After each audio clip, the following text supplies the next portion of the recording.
Dakilang Diyos na makapangyarihan sa lahat, Diyos na lumikha ng langit at lupa, lumalapit kami sa iyo para sa aming bayang Pilipinas, sa gitna ng panganib ng COVID-19 na wala pang lunas.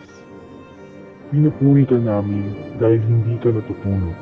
Binabantayan mo ang sambayanang Pilipino sa panahong ito ng matinding peligro. Ang aming tulong ay sa iyo lang nagmumula.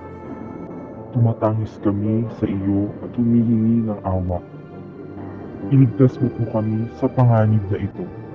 Ikaw lamang ang aming kanlungan. Sa iyo ang tiyak na kaligtasan. Iligtas mo kami sa nakamamatay na COVID-19. Ipagsanggalang ang aming bayan mula sa bitag ng karamdaman. Bigyan mo ng karunungan at pagkaunawa ang aming Pangulo at ang lahat ng sa aming naglilingkod at namamahala. Gabayan mo sila sa pagbuo ng mga patnubay, estratehiya at pagkilos. Sa pagpupunyagin ang COVID-19 ay mapuksang lubos. Pangunahan mo ang mga pulis at mga sundalo na ang kapayapaan at kaayusan sa lipunan ay manalo. Bigyan mo ng kalakasan at kakayahan ang mga manggagamot at mga naglilingkod sa paggalina sa mga may sakit at natatakot, at sa pagpapanatili sa karamihan na malakas at ligtas sa salot. Gabayan mo at pangunahan ang mga siyentipiko upang mabilis nilang mahanap ang lunas sa peligrong ito. Sa panahong ito ng peligro, tulungan mo kaming maging mahinahon at huwag matakot, sapagkat ang takot ay hindi mula sa iyo.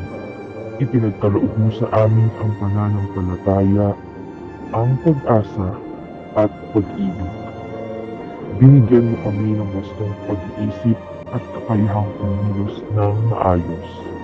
Ayon sa iyong banal na salita, binibigyan mo ng lubos na kapayapaan ang mga taong sa iyo'y tumatalima at nagtitiwala. Panalangin namin sa gitna nitong pandemic ng COVID-19, pagkaisahin mo sa iyong pag-ibig ang sambayanang Pilipino. Buklurin mo kami sa kapayapaang sa iyo lamang nagmumula. Ipagkaloob mo sa amin ang tunay na pag-asa. Pagalingin mo nawa ang hidwaan sa aming bayan, at igawad mo sa amin ang iyong biyaya at kalakasan. Ito'y aming dalangin ng may lubos na pagtitiwala kay Jesucristo na ating Panginoon na tagapagligtas. Amen.